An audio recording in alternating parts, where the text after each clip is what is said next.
Madame, Messieurs, merci d'avoir choisi B1 pour vous informer. À la une de l'actualité, 11 millions de dollars américains, c'est l'enveloppe qui vient d'être débloquée par le gouvernement pour la réhabilitation de la voie ferrée Kinshasa-Matadi. Ce geste s'inscrit dans le cadre de la relance du secteur de transport en République démocratique du Congo.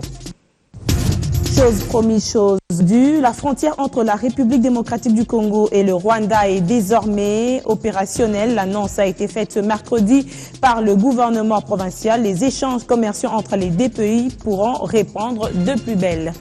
Et enfin, peut-être cette fois-ci sera la bonne. La communauté internationale appelle toutes les franges politiques à converger leur vue sur les questions prioritaires. Un appel lancé dans un communiqué conjoint et diversement interprété au sein de la classe politique congolaise. Des réactions tout de suite dans cette édition du journal. Madame, Messieurs, c'est un nouvel appel au dialogue politique. La communauté internationale encourage les acteurs politiques congolais à se mettre autour d'une table en vue de trouver un consensus pour un processus électoral apaisé. C'est l'essentiel du communiqué conjoint signé mardi par l'Organisation des Nations Unies, l'Union africaine, l'Union européenne et l'Organisation internationale de la francophonie à Kinshasa. La classe politique a réagi tout de suite. L'on écoute tour à tour dans ce reportage de Cédric Ebondo, les députés nationaux Justin Bitakwira et Emmanuel Chadari. Dans ce communiqué conjoint, les Nations Unies et ses partenaires préconisent les dialogues comme moyen utile pour assurer le déroulement des élections dans les conditions requises de paix, de transparence, de régularité et à bonne date. Une demande bien accueillie dans certains milieux politiques. Ceux qui crient chaque jour, 20 décembre, délai constitutionnel et consorts. Il faut d'abord qu'on répare les pannes que le processus électoral a connues. Pas plus tard qu'il y a 2 mois, le pape François lui-même a interpellé la même classe politique pour qu'il y ait un consensus et un compromis politique au sein du dialogue. Et voilà aussi les États-Unis, l'Union européenne, la francophonie, je ne sais pas que l'Union africaine, viennent de dire la même chose. Alors que les yeux de tous les politiques congolais sont braqués aux États-Unis, sont braqués à l'Union européenne, sont braqués à la francophonie, sont braqués à l'Union africaine. L'Union africaine a déjà envoyé un médiateur que certains opérateurs politiques ont refusé par extrémisme de rencontrer. Qu'on le veuille ou pas, s'il n'y a pas de dialogue, s'il n'y a pas de négociation politique, s'il n'y a pas de compromis politique, s'il n'y a pas, je ne sais pas, une entente politique, ce pays, nous voulons le jeter dans le fleuve. Je crois que le communiqué est réaliste. Il est réaliste en ce qu'il demande à la classe politique congolaise de se mettre autour d'une table, dialoguer et trouver des solutions au processus électoral. C'est-à-dire se mettre d'accord sur les règles des jeux et en tout, n'est-ce pas, tous les processus électoraux. Ça, c'est un. De deux, ils demandent dans leur communiqué qu'il faut tenir compte de l'aspect technique, c'est ce que moi j'ai compris. Quand on parle des délais constitutionnels, ils ont compris que c'est difficile parce que, d'abord, l'enrôlement de nouveaux majeurs et d'autres questions techniques ne nous permettront pas d'aller aux élections en 2016. C'est pourquoi il faut absolument qu'on se mette d'accord, qu'on trouve une solution acceptée par tout le monde. Du côté de ceux qui sont considérés comme de radicaux de l'opposition, l'on soutient que la communauté internationale fait plutôt allusion à un tout autre dialogue. Il ne faut pas interpréter très mal les communiqués. Les communiqués n'ont pas dit qu'on doit aller dans les dialogues convoqués par le président de la République. La communauté demande que nous puissions nous mettre d'accord sur le processus électoral afin qu'on organise les élections dans les délais constitutionnels. C'est ce que nous avions toujours demandé et c'est ce que nous avons toujours exigé. Donc, dans cet esprit-là, nous y sommes et nous devons nous retrouver autour de la CENI, nous les acteurs politiques, pour nous mettre d'accord sur le processus électoral afin que les délais constitutionnels soient respectés. Voilà notre position qui est aujourd'hui reprise officiellement par la communauté internationale. Au-delà de cette controverse, l'Union africaine, ensemble avec l'Union européenne, ainsi que l'Organisation internationale de la francophonie et les Nations unies, exhorte des acteurs politiques à soutenir Edem Kodjo, l'émissaire de l'Union africaine qui consulte la classe sociopolitique congolaise pour la tenue du dit dialogue. Et pour la mission onusienne en République démocratique du Congo, ce message de la communauté internationale est un signal fort car les acteurs politiques congolais devraient en amont déblayer le chemin pour des élections apaisées. Charles Bambara est le porte-parole de la MONUSCO. La communauté internationale est prête à soutenir ce processus, mais il faut qu'il y ait une cohésion politique à l'interne. Il faut que vous-même, au niveau de la nation congolaise, on puisse s'entendre sur le minimum afin d'avoir ce soutien de la communauté internationale qui fait front, qui fait face. Donc, il se dit, nous sommes prêts, nous vous attendons, faites-nous signe dès que tout cela est mis. Il y a des délais constitutionnels qu'il faut prendre en compte, bien entendu. Et il faut que ce travail en amont puisse aller vite pour que les termes de la Constitution soient respectés. Dialoguera ou ne dialoguera pas. En tout cas, le PDC, membre du G7, propose plutôt des négociations politiques en lieu et place du dialogue pour lesquels il s'est dit partant. Jean Desdieux Moleka, secrétaire général du PDC de José Ndundu, l'a dit dans l'émission Débriefing de B1 Télévision. Pour nous, depuis le début, nous avons dit que nous étions contre les dialogues qui étaient en fait un mort-né.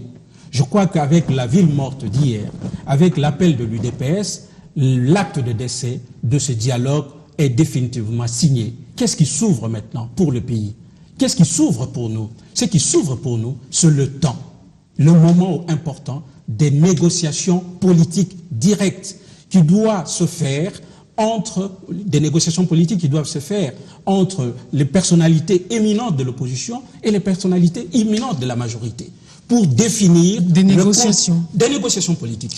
Comment vous les envisagez? Ce n'est plus question de dialogue dans lesquels on peut amener n'importe qui là-dedans, mais c'est une question de débat politique, des négociations politiques directes. Vous envisagez ça directes entre l'opposition et les personnalités éminentes de la majorité et les personnalités éminentes de l'opposition pour définir le contour de la fin de la législation. Ça se passerait comment? Ainsi que définir l'organisation des élections dans les délais constitutionnels. Ça se passerait comment? Mais ça se passera comment? Nous avons là un appui certain de l'ensemble de la communauté internationale pour qu'enfin vienne le moment de ces dialogues nécessaires, de ces négociations nécessaires. La pression de la communauté internationale a aussi son effet sur l'opposition qui, je m'en réjouis, devient plus raisonnable. Non. Je ne vois pas comment on peut faire des négociations sans dialoguer. Je vous ai laissé parler. Cette fois-ci, j'ai vraiment fait un effort. Tout à fait. Négocier, c'est dialoguer. On ne va pas jouer avec les mots. Dans les éléments tels que définis dans le dialogue convoqué par le président de la République, il n'y a rien d'indirect. Ce sont des négociations directes. Donc on ne va pas jouer avec les mots. Il faut dire que cette émission de débat politique sera diffusée le mercredi à 20h30 sur les antennes de B1 Télévision. Puis, ce communiqué de la Commission électorale nationale indépendante, la CENI, invite les responsables et représentants des partis et regroupements politiques accrédités à la Commission électorale nationale indépendante à prendre part à la réunion du comité de liaison entre la CENI et les partis politiques ce jeudi 18 février 2016 à 9h. Précise dans la salle des spectacles du Palais du Peuple. Le programme de cette réunion prévoit une communication sur l'opération de révision du fichier électoral, la présentation du calendrier de l'élection des gouverneurs et vice-gouverneurs divers, la présence de tous les mandataires des partis et regroupements politiques, ainsi que le respect de l'heure sont vivement recommandés. Fait à Kinshasa le 17 février 2016, Jean-Pierre Kalamba Moulumba Ngalula, il est rapporteur de la Commission électorale nationale indépendante. Le marché commun pour l'Afrique australe et orientale veut appuyer la République démocratique du Congo en matière d'assurance. Le secrétaire général du COMESA l'a dit au cours d'une rencontre avec le ministre des Finances Henri Yves Moulang. C'était au cours d'une séance de travail organisée dans son cabinet. C'est depuis l'année 2015 que le Parlement a ratifié le projet de loi portant adhésion de la République démocratique du Congo à la zone de libre-échange du COMESA, marché commun pour l'Afrique australe et orientale. La délégation du secrétaire général du COMESA a salué le leadership de Joseph Kabila Kabange dans la région. Thank you very much. Nous sommes très ravis pour ce que son Excellence Joseph Kabila Kabange, président de la République démocratique du Congo, pour avoir honoré son engagement. Il avait promis qu'avant la fin de l'année 2015, la République démocratique du Congo accéderait à la zone de libre-échange. Au sujet de la libéralisation du secteur des assurances, le COMESA a rassuré le ministre des Finances, Henri-Yves Moulang, de son soutien aux structures étatiques, notamment la SONAS. C'est tout l'essence de la présence à cette séance de travail de Madame Carole Aguito, administrateur délégué de la SONAS. Nous avons toujours collaboré avec le COMESA et ZEPRE, parce que vous vous souviendrez qu'il y a eu sinistre à Sangué et c'est la ZEPRE qui nous a aidé à indemniser. Nous attendons d'eux un soutien technique sur le plan de la formation, sur le plan de la modernisation du système en interne, parce qu'un assureur doit être à jour. C'est dans cette belle atmosphère teintée des convivialités que le hôte du ministre ont immortalisé cette rencontre. Lutte contre la fraude douanière, la Direction générale des douanes et accises vient de procéder à la mise en activité d'un scanner électronique au poste frontalier de Kasumbalesa dans la province du Katanga. Cet outil moderne de contrôle est un moyen moderne pour lutter contre la fraude dans cette première province douanière de la République démocratique du Congo. La Direction générale de douane et accises, soutenue par les autorités congolaises, font de la lutte contre les fraudes massives, la contrebande et les perceptions illicites au poste frontalier de Kasumbalesa, leur cheval de bataille. Une bataille qui exige sans nul doute des moyens modernes au-delà de l'efficacité des agents commis à la brigade douanière. La DGDA vient d'installer le scanner mobile au poste frontalier de Kasumbalesa dans le Haut-Katanga. Avec un seul scanner, on peut déjà contrôler plus ou moins par jour 150 véhicules. Bon, actuellement, il y en a au moins 250 qui entrent. Mais ce qu'on pourra faire, c'est instaurer un système de shift pour travailler même jour et nuit. L'achat de ces scanners figure parmi les mesures urgentes prises par la DGDA sur recommandation du Premier ministre afin de lutter contre la fraude. Les yeux de l'homme ne peuvent pas voir sans qu'on ait monté soit dans le conteneur pour regarder qu'est-ce qu'il y a ou sans qu'on ait déchargé. Mais ici, on a l'avantage avec les rayons X, on sait voir déjà ce qu'il y a à l'intérieur, soit d'un conteneur, soit d'un camion bâché, soit d'un véhicule. Notons par ailleurs que bien avant l'acquisition de cet outil moderne non intrusif, la brigade douanière commise au poste frontalier de Kasumbalesa avait saisi 22 camions contenant des minerais bruts en provenance du Katanga pour la Zambie. La DGD aurait également du pain sur la planche entre la frontière entre la République démocratique du Congo et le Rwanda, puisque cette frontière a été réouverte. L'annonce est du gouvernement provincial. Une nouvelle saluée par la société civile du Nord Kivu, qui en appelle à plus de vigilance sur le plan sécuritaire. L'on écoute les propos de Thomas Dakamwiti, président de la société civile du Nord Kivu, interrogé ce mercredi par Patrick Sialoa. Écoutez, ça, c'est une mesure qui répond à l'attente de plusieurs citoyens, tant congolais que rwandais, puisque ça rentre dans les initiatives régionales qui demandent que dans la région, il y ait libre circulation, surtout en matière de commerce transfrontalier. Et donc, c'est une réponse, c'est une attente qui vient d'être répondue. Cependant, au niveau de la société civile, nous avons de petites craintes que nous devons émettre, puisque nous ne devons pas oublier tout ce qu'il y a eu comme remous entre la RDC et le Rwanda. Vous savez que le Rwanda a manifestement prouvé que les Congolais, c'est un sous-homme. Tout ce que nous subissons en ville de Goma et même à l'intérieur, le Rwanda y est pour quelque chose en termes d'insécurité. Et donc, c'est à ce niveau-là que les responsables des services d'intelligence doivent être plus intelligents et plus vigilants. Sinon, pour le reste, nous encourageons l'initiative, puisque le gouverneur a dit que c'est l'initiative du chef de l'État. Et donc, nous l'encourageons, puisque c'est une réponse à toutes les recommandations qui ont toujours été formulées pour la circulation au niveau de la région, de la sous-région, le commerce transfrontalier au niveau de la région de la sous-région.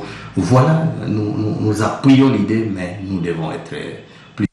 Relance du secteur de transport en République démocratique du Congo, tout est mis en branle pour pallier le déficit budgétaire consécutif à la baisse des prix des matières premières sur le marché international. Premier projet, la réhabilitation de la voie ferrée entre Kinshasa et Matadi avec un décaissement de près de 11 millions de dollars américains. Le gouvernement congolais est déterminé à relancer le secteur de transport en RDC. Une batterie de stratégies a été mise en place pour pallier le déficit budgétaire consécutif à la baisse des prix de matières premières sur le marché international. Premier projet, la réhabilitation de la voie ferrée Kinshasa-Matadi. Gouvernement Le gouvernement ne nous a pas encore soutenus. On doit fournir beaucoup d'efforts de ce que nous gagnons comme argent pour maximiser les recettes. Le gouvernement sera content et il peut bien nous venir en aide.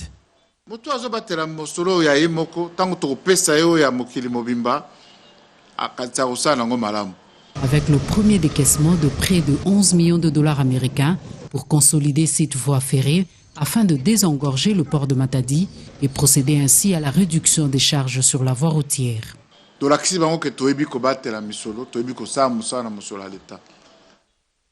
Nous sommes capables de bien gérer l'argent. Ces voitures provenant de Matadi ont été réhabilitées. Le chemin de fer égale vitesse, sécurité et confort. Je sollicite le soutien du gouvernement. Vitesse, sécurité, confort.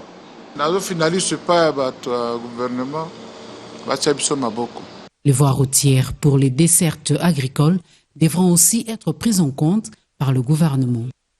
Démarche quasi similaire dans le secteur de la santé où 43 hôpitaux au total de la République démocratique du Congo ont bénéficié des ambulances qui devront faciliter la mobilité des malades. Ceci s'inscrit dans le cadre du programme d'équipement des structures sanitaires. Ces ambulances ont été acquises sur fonds propres du gouvernement central.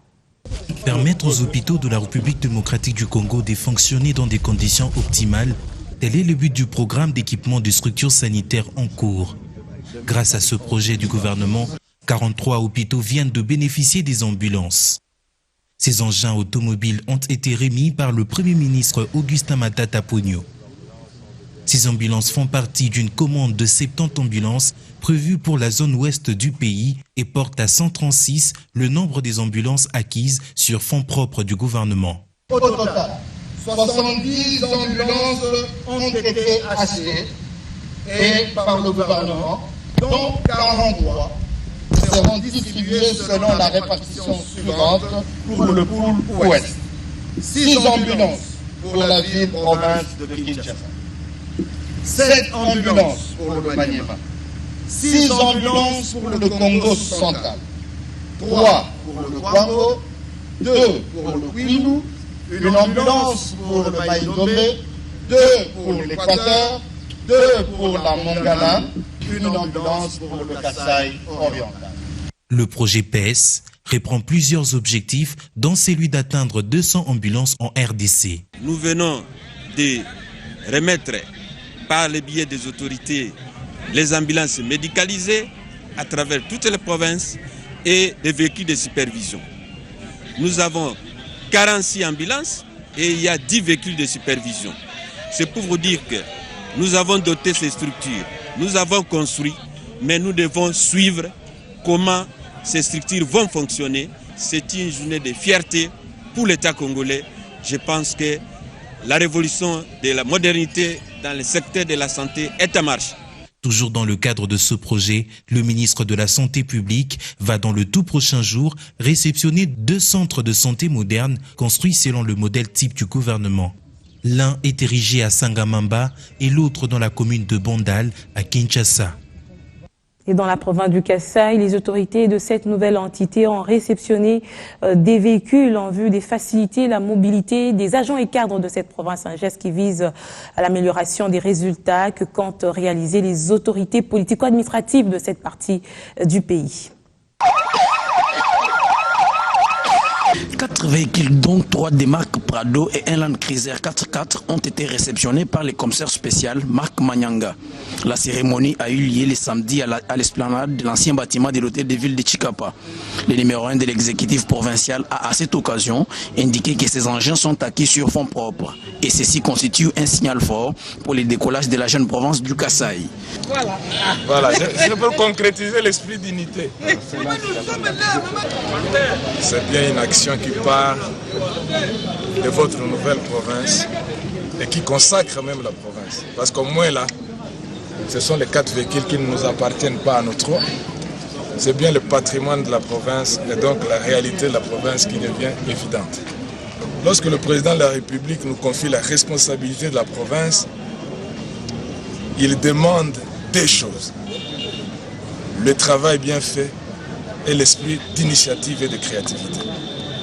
Bien avant la remise de ces DIP, l'autorité provinciale a visité les travaux de construction du pont Lubilo 1, situé à plus de 50 km de la ville, lesquels travaux sont exécutés par l'OVD et l'Office des routes sur financement de l'exécutif provincial et l'appui du ministre Maker Mongou. Si vous avez bien suivi le discours du chef de l'État, il avait parlé de la complémentarité multimodale. Et c'est ça, la route, qui nous permet justement de nous rattacher aux autres, à tous les territoires, et qui nous permet aussi de désenclaver un peu Chikapa, ainsi qu'on fait les produits agricoles. Les patrons de la province du Kasaï plaident pour l'unité dans la vision du chef de l'État. C'est le gage pour la réalisation de grandes actions. Le désenclavement de la communauté Manyanga à travers des projets de développement ont été au cours d'une rencontre organisée par cette communauté. La communauté Manyanga a, dans une ambiance de convivialité, échangé également les vœux de Nouvel An. Le peuple Manyanga du Congo central a fermé ses liens et réfléchi pour le développement de sa province à partir du territoire de Luozi qui est sa terre natale. Autour de la SODEMA, Solidarité pour le développement du Manyanga, notables, élites et tous les citoyens de l'espace Manyanga sont engagés pour désenclaver leur territoire à travers des projets sociaux initiés en faveur de communautés locales, projets essentiellement axés sur l'agriculture qui est la principale vocation de leur terre. En général, en particulier, développement. La ministre du Commerce, qui a partagé ce moment d'échange de vœux avec ses frères et sœurs du terroir, a saisi l'occasion pour les sensibiliser au dialogue, le palabre pour la paix qui est une culture pour les Né-Congo, sans lequel aucun développement ne pourrait être envisagé.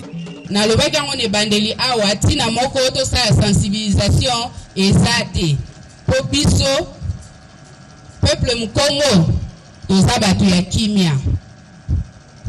Bamususu bamona ngo lokwa faiblesse, babenga biso bayu matin. Mais est-ce que ça bongo? La SODEMA est une organisation citoyenne qui existe depuis plus d'une décennie. Elle a réussi dans ses actions, entre autres, à doter Luozi d'un institut supérieur pédagogique avec l'appui du gouvernement central. Littérature, la librairie Livre pour les Grands Lacs s'est vue gratifiée d'un diplôme d'honneur décerné par l'Observatoire africain de la sanction positive. Il s'agit d'une haute distinction attribuée à cette librairie pour sa particularité et sa diversité d'ouvrages. Vous venez d'entrer au panthéon des hommes et des femmes que l'on n'oubliera jamais. Cette déclaration chargée de fortes significations, prononcée par le commissaire général de l'Observatoire africain de la sanction positive, M. Jacques Mouyej Kabouit, qui honore les 3 propriétaires de la librairie Livre pour les Grands Lacs. Cette remarque se justifie par un acte remarquable où la librairie Livre pour les Grands Lacs, LGL, a été primée d'un diplôme d'honneur. Si toutes les sociétés, si toutes les entreprises prenaient à cœur de pouvoir motiver les gens qui font du bien dans les compagnies, dans les sociétés, eh bien, ça serait une croissance à plusieurs chiffres. Et c'est ce que j'essaie de faire. Ça serait une façon de booster la volonté et les initiatives pour qu'à jamais nous puissions tendre vers l'excellence. LGL a une place de taille qu'en témoigne ce parterre des délégués de la primature, du ministère de la Culture, de la Justice, de l'enseignement supérieur et universitaire, qui ont reconnu l'important apport de la LGL pour l'intellectualisme. Les sentiments du professeur Selemani Mouati, l'initiateur principal de LGL, est révélateur. La dissémination des connaissances, c'est ça le métier que nous avons choisi. Et l'Observatoire a noté ça à notre insu. L'Observatoire a jugé utile de nous sanctionner positivement. C'est pourquoi nous recevons en ce moment ces diplômes, un diplôme d'honneur octroyé par l'Observatoire de la sanction positive. Ça nous vient de la Genève, ça nous vient de la RDC, de l'Afrique tout entière. Et c'est pour nous une joie d'avoir ce diplôme-là, c'est-à-dire nous encourager et essayer de faire mieux, essayer encore de voir comment nous pouvons desservir le livre. 3 étagères seulement à sa création à Bukavu en 1987, LGL est aujourd'hui une source au secours de tous les amoureux de la belle écriture qui couvrent les grandes éditions. Et le sport, pour finir, la République démocratique du Congo a déjà un athlète qualifié aux Jeux olympiques Rio de Janeiro au Brésil 2016. Il s'agit de Rosa Kelekou, médaillée d'or au championnat qualificatif organisé au Royaume du Maroc. Habituée de grandes compétitions, Rosa Kelekou donne à la République une qualification aux prochains Jeux olympiques qui se tiendront à Rio de Janeiro. Elle se place en première position du podium de taekwondo au tournoi qualificatif Zone Afrique organisé à Gadir, au Royaume du Maroc. Pour ma qualification aux Jeux olympiques, j'ai eu la détermination à partir de ma position au classement. J'étais deuxième, c'est cela qui m'a poussé à aller chercher la place d'or en finale.